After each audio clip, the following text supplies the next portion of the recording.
have kind of jumped, but, Casey Curry becoming the first American to win on four wheels in Dakar, just a very consistent performance throughout.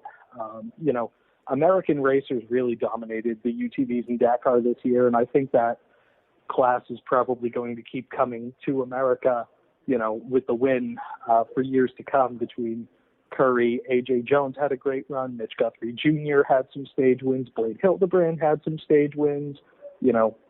I would imagine that seeing all of this, you'll probably see Robbie Gordon back at some point because he's probably thinking, hey, man, I was the guy for years. Now I got something to prove again. But, Casey Curry certainly well-deserved. I know how hard he worked and how much he did to prepare for that event. And, certainly earned that victory, well-deserved. So I've got Casey Curry at my number 4.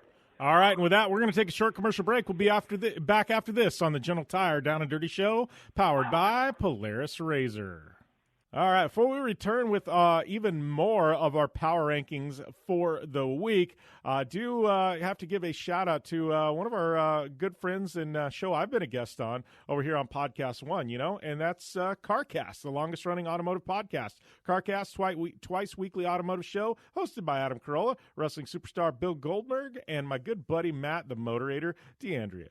That's the only show of its kind that explores all aspects of the automotive space, from performance aftermarket car buying and the future of the automotive industry. The guys answer questions, offer advice, feature guests from the auto industry, and celebrity car enthusiasts. Be sure and subscribe on Apple Podcasts, Podcast One, and many of your favorite podcast listening apps. And with that, we're going to roll back into some power rankings. Welcome back to the Down and Dirty Radio Show, powered by Polaris Razor. The General Tire Down and Dirty Show slipped up again. Like I said, I've been saying the same tagline for like 5 years, Chris, so it's still like getting adjusted in my brain, and thankfully General Tire's giving me a little slack there, but I'm sure we'll get that ingrained into my mind at some point here. But you just had Casey Curry at number 4 on your list. Like you said, we're because of when we recorded, and it's within that 7-week window, and there wasn't a ton of motorsports. We're including Dakar, not only last week, but this week. Last week I had Carlos Sainz, I had Casey Curry, and Ricky Brabeck all on my list. This week I'm switching it up for my number 4, and I'm just including Dakar as a whole.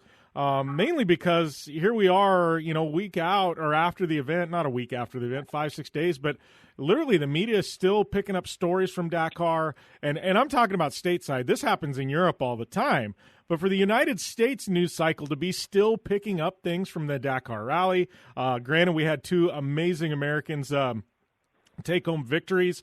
First time ever Americans have actually won with Casey Curry and Brabeck. But, I just had to put as a whole, and I don't want to take anything away from Carlos because, like I said last week, he was number 1 on my list. I think his effort there, you add, his 3-time Dakar wins and his, his multiple WRC championships. I put him as one of the greatest of all time. Like I said, up there with, names like Schumacher and Andretti. I mean, I think what he's accomplished is that big, So I just had to put Dakar as a whole because I feel like, in the U.S. things move pretty quickly in the news cycles, but Dakar somehow hanging around in the news cycles, that to me says something. So Dakar Rally, number 4 on my list. Yeah, certainly is, Jim. I mean, it's going to be cool to see what American racers, whether that's the folks who are behind the wheel or on the bike or even race teams, do with this event in the future, because I think we're going to get a big wave of Dakar competitors. I mean, I think we all know that, the state of off-road racing here in here in North America seems to be pretty strong. We've got a lot of broadcasts for races. We've got a lot of big names.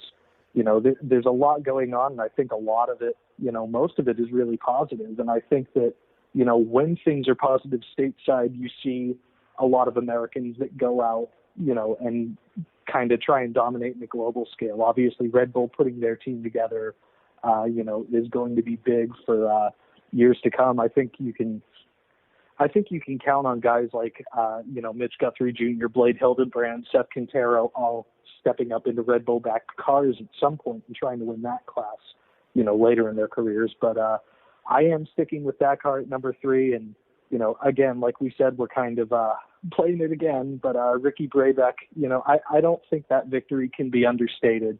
The first American to win the Dakar Rally, and he could have had that honor last year, and just mechanical issues, heartbreak, the worst possible thing to, the worst possible thing to happen to him with just a couple of stages left. And this year, he came back with a vengeance, took the lead after stage 3, just never looked back. Nobody had anything for Ricky Brabeck this year. Nobody wanted it more, and nobody deserved it more than Ricky Brabeck. So, certainly a worthy two-time two appearances on my list, but very well deserved for Ricky Brabeck. Yeah, well, moving to number 3 on my list, and Brabeck, I mean, I almost forgot about what happened last year. That's just, I remember you and I think, talked about it. It was just a complete heartbreaker. But, moving to number 3 on my list. This one might be a little controversial considering you're number 5, but, you take a Supercross win, you probably, chances are going to make my list unless it's some crazy slam-packed weekend. But I've got Ferrandis sitting at number 3 on my list, and he did win, and a win is a win. One thing I will note, though, and this goes for 450s as well, Chris, is, we've had, 3 different winners in 3 rounds, on the 250s. 450s have had 3 different winners in 3 rounds as well. Like, dude, this is what we sign up for. This is what we like. It's like it's anybody's game. I mean, this is an exciting year for Supercross to be 3 rounds in and pretty much a deadlock for the points, and and it's like anybody's game each and every weekend. Definitely, Jim. I mean, I remember when I first started getting back into Supercross a couple of years ago. I think Ryan Dungey had just retired, and I was kind of looking around the paddock and looking at who was competitive and who wasn't. And I was kind of thinking, man, who are some of these guys? Just because I had been out of it for a while. And now, I know who these guys are. I mean, this has got to be the deepest Supercross field in kind of a while, because you've got, look, we're 3 races in, so it's not like everybody who deserves to win or even close to it is going to have a victory by now. But for Barsha, Roczen, and Eli Tomac, the top 3 guys in 450 who have taken victories so far. Cooper Webb still hasn't won. Jason Anderson still hasn't won. You've got a lot of big names. Adam Sansarulo still hasn't won, even though he has been fast as all get out. It's such a deep field in the 450 class, and 250 likewise very competitive as well. But that does lead me to my number 2, because I am sticking with Supercross, and I am going with Eli Tomac. The first couple of rounds of the season, I feel like people were starting to forget about him. Barsha backed up what he did in Anaheim last year with another victory, and then, Ken Roczen in St. Louis sort of shows the world, hey, look, I am back. I am on top of my game. But Eli Tomac, comes back and kind of says, hey, don't forget about me. I'm still here. And he and Roczen still battling for that, that first Supercross title for each of them. They've just never quite had the good fortune to be able to take the indoor crown. And God, how fun is it going to be if it comes down to those 2 guys at the end of the season in Las Vegas and Utah? So huge statement victory for Eli Tomac. I think I think he needed that, and I think that, I think that's really going to start a big run of successes for him. So I've got Eli Tomac at my number 2.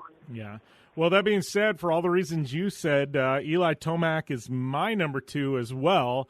And kind of going back to what you said, this has been in what you said, kind of becoming a fan of Supercross again. And what I find interesting is we've been like, to me, there's been these eras in Supercross, and and it even goes back further than McGrath, Ricky Johnson and things like that. But let's just start at Jeremy McGrath. You know what I mean? And he was the most dominant rider. And there was guys, Damon Bradshaw won, who snuck in there, and he was quick. But there was literally these eras where it was just dominated by one rider, right? And McGrath was that guy, and then McGrath kind of faded into Ricky Carmichael, and Ricky Carmichael, kind of carried the torch. And then it was, James Bubba Stewart. And there was crossover here, but then Stewart kind of was the it guy for a while. And then it was Ryan Villopoto. And Villopoto had this dominating year where it was just, or this dominating period. And then Villopoto, it went into Dungey, and Dungey had this dominance, and then, I think everybody was wondering who's next. They thought it could be Tomac, it could be Roczen, Anderson. Well, the thing is nobody kind of took the torch. They all did. And I think that's what's rad. This is like the first era of Supercross that I can remember where there isn't that it guy. There's like 5, 6, 7 it guys. And like, to me, that's rad because you're not expecting a guy to win, 3/4 of all the races in any given season. It's like, you don't know. And that's what I think is just freaking epic about Supercross right now. And, how we're in this position. This is what Supercross has needed for years, and not taking away the dominance of all those guys I mentioned before. But this is so good for the sport. No, definitely, Jim. I mean, it's crazy. I mean, you even think about a couple of years ago, Tomac did win about half the races, but he still didn't win the championship. And, it's just, that year was a testament to just how consistent Jason Anderson was. But, I don't think we're going to have another guy like that. And it's not because any of them aren't capable of being as dominant as Jeremy McGrath or Ricky Carmichael. It's because, 8 of them are capable of being as dominant as Jeremy McGrath or Ricky Carmichael. And when you have that many guys that are that capable, then you don't have anybody that ends up being that dominant in the stat sheet. But it leads to some of the most exciting racing. And, speaking of exciting racing, our number one, I wonder if it happens to be a shared number one. And I wonder if it is somebody who may have won a Golden Driller in Oklahoma. Yeah, we're eating chili today, buddy, because I think both of us probably have Mr. Kyle Larson. And I will say is Seabell goes into Chili Bowl, and everybody knows Christopher Bell's there to play. And to me, it's his race to lose. He's been that dominant, and and that's not taken away from anybody else. But to be the man, you got to beat the man. Kyle Larson, he was the man this weekend, dethroning Christopher Bell. Chris, I'll let you carry it from there. But man, what an effort!